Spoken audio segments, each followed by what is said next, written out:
Hello everyone, welcome to U TN academy YouTube channel. Myself Prabhakar Rawat. और आज मैं आपके लिए लेकर आ रखा हूँ इम्पॉर्टेंट क्वेश्चन का पार्ट नंबर 3 जो हमारा लगातार चल रहा है, जिसमें मैं आपको लगातार इम्पॉर्टेंट क्वेश्चंस दे रहा हूँ जो आपके फ्यूचर एग्जामिनेशन, चाहे वो आपका एस्टेट हो या सी टेट हो या कोई भी स्टेट टेट हो, DSSB KVS के पॉइंट ऑफ व्यू से इम्पॉर्टेंट रहने वाले हैं। सो गाइज, आज हमारा तीसरा लेक्चर है। आप प्रीवियस लेक्चर्स को देख सकते हैं चैनल पे जाके। उसके अलावा आपको सबसे पहले चैनल को शेयर करना है, लाइक करना है, सब्सक्राइब करना है और साथ ही आपको टीएन एकेडमी का प्ले स्टोर ऐप डाउनलोड करना होगा जिसमें आपको सारे रिकॉर्डेड लेक्चर्स मिलते हैं। तो स्टार्ट करते हैं आज का। Okay, let's see. चलिए, look, today's first question is SR theory. तो आपको पता है SR theory, stimulated response theory जो है आपकी, या स्टिमुलस रिस्पांस थ्योरी जो है, ये आपकी किसकी है? थॉर्नडाइक की है। एसआर थ्योरी, स्टिमुलस रिस्पांस भी आपसे कहता है, स्टिमुलस रिस्पांस थ्योरी। तो आपको ध्यान रखना है किसकी है? थॉर्नडाइक की है। एडवर्ड एल थॉर्नडाइक, जिसको हम बेसिकली जानते हैं फादर ऑफ एजुकेशनल साइकोलॉजी के नाम से, फादर ऑफ एजुकेशनल साइकोलॉजी के नाम से जानते हैं एडवर्ड एल थॉर्नडाइक को। और इसी थ्योरी को मैंने कहा क्या कहते हैं? स्टिमुलस रिस्पांस थ्योरी भी कहते हैं। ठीक है ना, स्टिमुलस रिस्पांस थ्योरी भी कहते हैं। ओके, नेक्स्ट क्वेश्चन देखते हैं। फील्ड थ्योरी, क्षेत्र सिद्धांत किसने दिया? फील्ड थ्योरी किसने दी? इस फील्ड थ्योरी की बात करते हैं तो ध्यान रखना आपने कि लर्निंग में ही आती है फील्ड थ्योरी। फील्ड थ्योरी जो है बच्चों आपको कहाँ मिलने वाली है? लर्निंग में मिलने वाली है फील्ड थ्योरी, अधिगम में मिलने वाली है। और यह है आपकी कर्ट लेविन का सिद्धांत। फील्ड थ्योरी किसकी है? कर्ट लेविन की थ्योरी है। फील्ड थ्योरी में आपको ध्यान रखना होता है क्या क्या? देखिए, फील्ड थ्योरी में कुछ शब्द आपको याद रखने होते हैं। Topology, valence, vector and life space. Life space, ठीक है, ये कुछ शब्द आपको ध्यान रखने होते हैं। पूछ लेता है बार बार आपसे कि कहां से ये शब्द लिए गए हैं। अच्छा, थ्योरी क्या है तो वो हम आगे पढ़ेंगे किसी प्रॉपर चैप्टर के साथ। अभी हम यहाँ पे इंपॉर्टेंट क्वेश्चन कर रहे हैं तो उसके साथ साथ मैं आपको बता रहा हूँ वन लाइनर अप्रोच में फील्ड थ्योरी आपको लर्निंग में मिलने वाली है। कट लेविन की ये थ्योरी होने वाली है। और यहाँ पे आपको ध्यान रखना है क्या? Topology, valence, vector, life space, ऐसे टर्म्स को यूज किया गया है इस थ्योरी में। ओके, तो आपसे पूछा जाता है टर्म्स कौन सी थ्योरी में आते हैं। नेक्स्ट पॉइंट देखते हैं, two factor theory of motivation. ठीक है, हार्जबर्ग का आपने नाम सुना होगा, ध्यान रखिएगा। Two factor theory of motivation की बात कर रहा है, गौर कीजिएगा। मोटिवेशन की बात कर रहा है, लर्निंग की नहीं, सॉरी इंटेलिजेंस की नहीं कर रहा। इंटेलिजेंस में टू फैक्टर थ्योरी किसकी होती है? स्पीयरमैन की। आपको ध्यान रखना है मोटिवेशन में टू फैक्टर थ्योरी ध्यान रखिएगा हार्जबर्ग की होगी। नेक्स्ट है development of psychology in India. Okay, देखिए कह रहा है कि मनोविज्ञान का भारत में कब डेवलपमेंट हुआ है? मनोविज्ञान का भारत में कब डेवलपमेंट हुआ है? तो आपको ध्यान रखना है 1915 में मनोविज्ञान का भारत में डेवलपमेंट होने वाला है।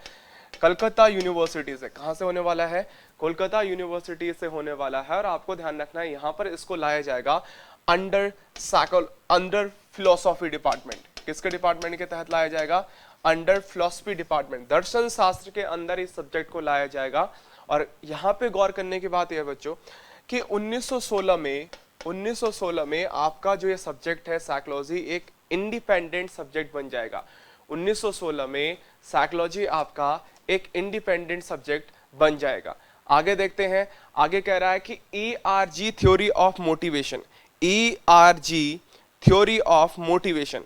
तो आपको ध्यान रखना है कि मोटिवेशन की ERG थ्योरी जो है, देखिए मोटिवेशन में ध्यान रखिएगा सबसे पहले तो मोटिवेशन में यह है आपकी अडल्फर की। ठीक है, अडल्फर की थ्योरी है आपका ERG थ्योरी ऑफ मोटिवेशन। तो ध्यान रखेंगे देखिए यहां पर हमें ध्यान रखना है कि मोटिवेशन में ERG, ठीक है, ERG एग्जिस्टेंस, रिलेटेडनेस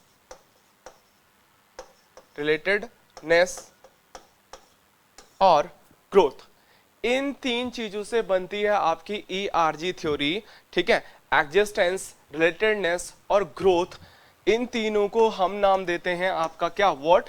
ध्यान रखेंगे ERG थ्योरी। और ये ध्यान रखिएगा अडल्फर की है और किस में यूज की जाती है? मोटिवेशन में यूज की जाती है।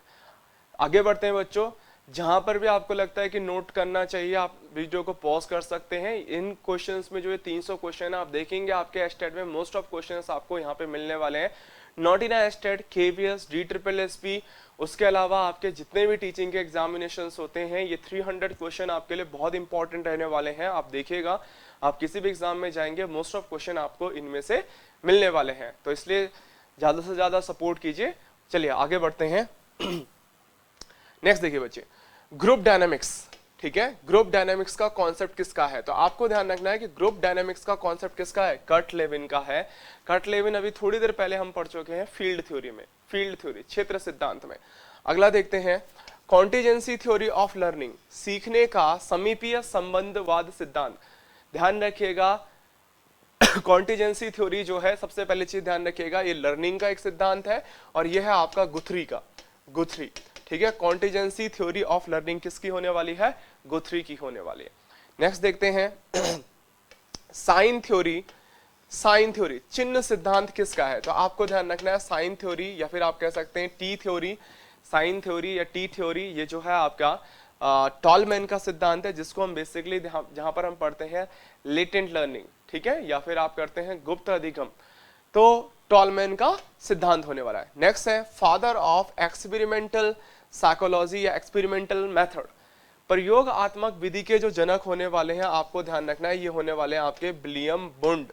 और विलियम वुंड आप सबको पता ही है, जर्मन साइकोलॉजिस्ट, ठीक है, 1879 में पहली लेबोरेटरी बनाई थी, तो इसलिए इनको कहते हैं father of experimental psychology as well as father of modern psychology, as well as आपको ध्यान रखना है जर्मन साइकोलॉजिस्ट हैं जिन्होंने पहली साइकोलॉजी की लेबोरेटरी स्टैब्लिश की थी लिप्जिंग जर्मनी में, at present Karl Marx University से कहते हैं। ओके, आगे देखते हैं, ओरिजिनेटर ऑफ प्रोबेबिलिटी थ्योरी, यहाँ पे कह रहा है संभावना सिद्धांत का प्रतिपादन किसने किया था? तो ध्यान रखिएगा, प्रोबेबिलिटी थ्योरी भी जो है ये टॉलमैन की ही है, जिन्होंने टी सिद्धांत हो गया, या लर्निंग थ्योरी हो गई, साइन लर्निंग थ्योरी हो गई, चिन्ह अधिगम सिद्धांत हो गया, दिया था। आगे बढ़ते हैं, देखिए अगला क्वेश्चन है आपका, originator of advance organization pattern. ध्यान रखिएगा, कह रहा है अग्रिम संगठक प्रतिमान किसने डेवलप किया था? तो यहाँ पे ध्यान रखेंगे, ये डेवलप किया था डेविड ओसुबल ने। किसने विकसित किया था? डेविड ओसुबल। ध्यान रखिएगा, जब भी डेविड ओसुबल ने डेवलप किया था आपका originator of advance organization pattern. Next देखते हैं, भाषाई सापेक्षता की परिकल्पना, ठीक है, लिंग्विस्टिक रिलेटिविटी थ्योरी। ध्यान रखिएगा, ये बेसिकली लैंग्वेज डेवलपमेंट से रिलेटेड एक थ्योरी होने वाली है, लैंग्वेज डेवलपमेंट से रिलेटेड एक थ्योरी है, और लैंग्वेज डेवलपमेंट भाषा विकास से। और ध्यान रखिएगा, ये जो थ्योरी है ये है आपकी बेंजामिन ली वॉर्फ की। किसकी थ्योरी है? बेंजामिन ली वॉर्फ, ठीक है। ध्यान रखेंगे, लिंग्विस्टिक, यहाँ पे देखिए linguistic relative hypothesis, linguistic relative hypothesis, परिकल्पना, ठीक है, परिकल्पनाओं के आधार पर भाषा का विकास की बात करता है कौन? बेंजामिन ली वॉर्फ। अगला क्वेश्चन देखते हैं, father of psycho social theory, father of psycho social theory, आप जानते हैं, इनको बहुत अच्छे से जानते हैं, मनोसामाजिक सिद्धांतों का जो डेवलपमेंट किया था एरिक एरिक्सन। किसने डेवलप किए थे? Erik Erikson. जहां पर आप देखते हैं यहाँ पर 8 डिफरेंट स्टेजेस, एरिक एरिक्सन की जो थ्योरी होगी इसको हम पढ़ेंगे आगे 8 डिफरेंट स्टेजेस में। नेक्स्ट देखते हैं, देखिए principle of learning by project system. देखिए प्रोजेक्ट सिस्टम की बात कर रहा है, प्रोजेक्ट सिस्टम की बात कर रहा है, तो प्रोजेक्ट सिस्टम में आप ध्यान रखेंगे किसको लेने वाले हैं? जॉन डीबी को लेने वाले हैं। और अगर आपको यहाँ पे जॉन डीबी नहीं मिला तो आप आंसर करेंगे किलपैट्रिक को। किसको करेंगे? किलपैट्रिक को। ये योजना विधि में भी किसको करेंगे? जॉन डीबी को ही करेंगे। जॉन डीबी के अमेरिकन फिलोसोफर, एजुकेशनिस्ट, साइकोलॉजिस्ट आप इनको ले सकते हैं, और चाइल्ड सेंटर एजुकेशन के सबसे बड़े सपोर्टर रहे हैं ये, ठीक है, अमेरिका में। नेक्स्ट देखते हैं बच्चों, फादर ऑफ लर्निंग साइकोलॉजी। ये देखिए थोड़ा ये क्वेश्चन गलत है, इसको थोड़ा सही कर लीजिएगा। फादर ऑफ लर्निंग या फिर डेवलपर ऑफ लर्निंग, इसका होगा यहाँ पे कब्स। कब्स का मतलब अधिगम वक्रों का, अधिगम वक्र, ठीक है, positive curve, negative curve, mixed curve, ठीक है, straight line curves, learning plateaus जो आप पढ़ते हैं बेसिकली, तो आगे पढ़ेंगे भी हम इनको, बट आप यहाँ पे ध्यान रखेंगे कि फादर ऑफ लर्निंग कर्व्स की बात करेगा तो आपको ध्यान रखना है यहाँ पे एबिंगहॉस। कौन है? एबिंगहॉस। और एबिंगहॉस को आप जानते हैं बच्चों मेमोरी के लिए या फॉरगेटिंग के लिए, फॉरगेटिंग, विस्मृति के लिए, ठीक है, जहां पर आप देखते हैं 6 चिन्हों का सिद्धांत। थ्योरी ऑफ न्यूरल डिके, कि भाई अगर हम प्रैक्टिस नहीं करेंगे तो धीरे धीरे हमारी मेमोरी जो है वो डिक्लाइन करना शुरू कर देगी। ठीक है, तो वीडियो को पॉज करके आप देखते रहिए, और अगर आपको नोट्स बनाने हैं तो आप आप इसको अपनी कॉपी में नोट डाउन कर सकते हैं। बाकी चैनल को आपको ज्यादा से ज्यादा शेयर करना है दूसरों के साथ। आगे बढ़ते हैं बच्चों, चलिए आगे देखते हैं। ये कह रहा है during birth average height of a child, but इसने पूछा है बॉय। देखिए ये कह रहा है कि जन्म के समय एक बच्चे की एवरेज हाइट कितनी होती है, और उसमें भी बालक पूछा है इसने। तो जब भी अगर बॉय की बात करेगा तो गाइस आपको ध्यान रखना है 51.5 सेंटीमीटर, या फिर ये इंचेस में बात करेगा तो 20.5 इंच के अप्रॉक्स, 20.5 या फिर 20.5 इंच के अप्रॉक्स में एवरेज हाइट होती है बॉयज की। और जब भी कभी बात करेगा गर्ल्स की, अगर इसी पॉइंट पे उसने गर्ल्स को पूछा आपसे, तो ध्यान रखेंगे आप गर्ल्स की एवरेज हाइट करने वाले हैं 51 सेंटीमीटर, और अगर इंचेस में पूछा तो 20.3 इंच ये गर्ल्स की अप्रोक्सीमेट हाइट होती है। इट मींस थोड़ा सा क्या होता है, गर्ल्स यहाँ पे छोटी होने वाली है किससे, बॉय से। ठीक है, ड्यूरिंग क्या, व्हाट, बर्थ, जन्म के समय। गौर कीजिएगा यहाँ पे। नेक्स्ट देखते हैं, फादर ऑफ FAT बोलते हैं इसको, FAT। ठीक है, पर्सनालिटी के अंदर आप पढ़ते हैं FAT को, पर्सनालिटी के अंदर पढ़ते हैं आप FAT को। ठीक है, और FAT यानी कि मुक्त सहचर्या परीक्षण, ये डेवलप किया था किसने, दिस पर्सन, फ्राइड। ठीक है, नेक्स्ट है आपका WAT। ठीक है, word association test, word association test. ध्यान रखिएगा मोस्ट ऑफ यहाँ पे से क्वेश्चन बन के आ जाता है आपके एग्जामिनेशन में। वर्ड एसोसिएशन टेस्ट जो है जुंग का है, ध्यान रखेंगे, जुंग महोदय का है आपका वर्ड एसोसिएशन टेस्ट। ध्यान रखिएगा, सिगमंड फ्राइड के एक इंपॉर्टेंट सपोर्टर थे आपके जुंग। ठीक है, बाद में अलग हो गए थे कॉन्ट्राडिक्टरी के कारण। नेक्स्ट क्वेश्चन देखिए बच्चों, थ्योरी ऑफ अचीवमेंट मोटिवेशन। ये कह रहा है उपलब्धि अभिप्रेरणा का सिद्धांत। तो यहाँ पे ध्यान रखिएगा मोटिवेशन के अंदर ये हो जाएगा आपका डेविड मैकलैंड का। ओके, नेक्स्ट देखिए principle of encouragement. Principle of encouragement में आपको दो लोगों के नाम ध्यान रखने हैं, वॉल्स का नाम याद रखना है और कॉफमैन का नाम याद रखना है। और ध्यान रखिएगा कि भाई अगर आपको ये दोनों में अगर नाम मिले तो कभी भी ध्यान रखिएगा उस केस में इसका आंसर होगा प्रिंसिपल ऑफ इनकरेजमेंट में, क्योंकि सबसे पहले प्रिंसिपल ऑफ इनकरेजमेंट डेवलप किया था एडलर ने। किसने डेवलप किया था, एडलर ने। बट अगर एडलर का कॉन्सेप्ट नहीं मिलता है तो उस केस में आपका आंसर होंगे वॉल्स एंड, ठीक है, कॉफमैन। आगे बढ़े, चलिए आगे देखते हैं बच्चों। PF क्वेश्चनर, सबसे पहली चीज ये किसने डेवलप किया था, ये है आपका कैटल का। अब देखो PF क्वेश्चनर, सबसे पहली चीज इसका PF का मतलब होता है personality factor. What, personality factor. और आपको नाम से पता चल गया होगा जब पर्सनालिटी फैक्टर है तो इसको बेसिकली पर्सनालिटी का टेस्ट होगा ये, है ना। इसी को बोलते हैं बच्चों PF16 टेस्ट। क्या बोलते हैं, PF16 टेस्ट, PF16 या फिर PF16 क्वेश्चनर किसके द्वारा डेवलप किया गया है, कैटल के द्वारा इसको डेवलप किया गया था। नेक्स्ट देखते हैं बच्चों, theory of unique traits in personality. देखिए पर्सनालिटी का सबसे पहला एप्रोप्रिएट स्टडी की थी GW ऑलपोर्ट ने। किसने की थी, GW ऑलपोर्ट ने। और यहां पर भी देखिए कि यूनिक ट्रेट्स थ्योरी किसकी है, ऑलपोर्ट की है। तो आपको ध्यान रखना है कि ऑलपोर्ट कहता है कि बेसिकली हमारे अंदर 3 टाइप्स ऑफ ट्रेट्स होते हैं, 3 प्रकार के गुण होते हैं। ध्यान रखिएगा, कार्डिनल ट्रेट्स, सेंट्रल ट्रेट्स और सेकेंडरी ट्रेट्स। ठीक है, कार्डिनल ट्रेट्स, सेकेंडरी ट्रेट्स और सेंट्रल ट्रेट्स, 3 प्रकार के गुण पाए जाते हैं हमारे अंदर।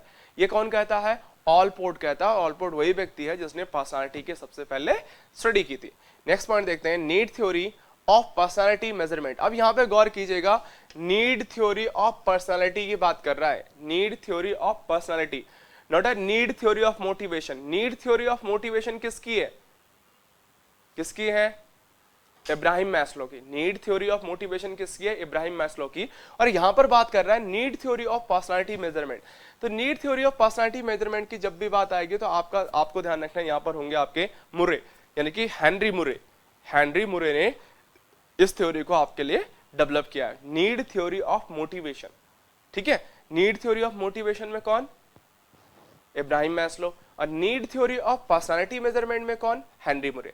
एंड लास्ट देखिए आज का, ये पूछ रहा है कि TAT thematic appreciation test, thematic appreciation test ध्यान रखिएगा, ये भी बेसिकली यूज किया जाता है पर्सनालिटी में। मैंने यहाँ पे पर्सनालिटी के क्वेश्चन ज्यादा इसलिए मेंशन किए हुए हैं क्योंकि बिकॉज ध्यान रखिएगा कि आपके पास इंटेलिजेंस और पर्सनालिटी के बहुत सारे टेस्ट पूछे जाते हैं, और कभी मैं स्पेशल लेक्चर भी उस पर बनाने वाला हूँ आगे, वहां पर आपको सारे टेस्ट एक सामने मिल जाएगा, प्रोजेक्टेड नॉन प्रोजेक्टेड इस टाइप से सारे के सारे टेस्ट आपको एक सामने मिलने वाले हैं। तो गाइस यहाँ पे ध्यान रखेंगे कि जब भी बात करेगा TAT की, थीमेटिक एप्रिसिएशन टेस्ट की बात जब भी करेगा, तो आपको ध्यान रखना है किसके होने वाले हैं, मॉर्गन और मुर्रे यानी कि हेनरी मुर्रे ही यहाँ पर होने वाले हैं। तो आज का पार्ट 3 में इतना ही। नेक्स्ट पार्ट को लेकर मैं जल्दी से आपके सामने आऊंगा, बहुत जल्दी। तो गाइज आपको अगर लेक्चर अच्छे लगते हैं तो चैनल को ज़्यादा से ज़्यादा शेयर करना है, सब्सक्राइब करना है, लाइक करना है, दूसरों के साथ ज़्यादा से ज़्यादा शेयर करना है। जल्दी मिलते हैं अगली वीडियो में। ओके, अपनी तैयारी कीजिए, पढ़ाई कीजिए बच्चों।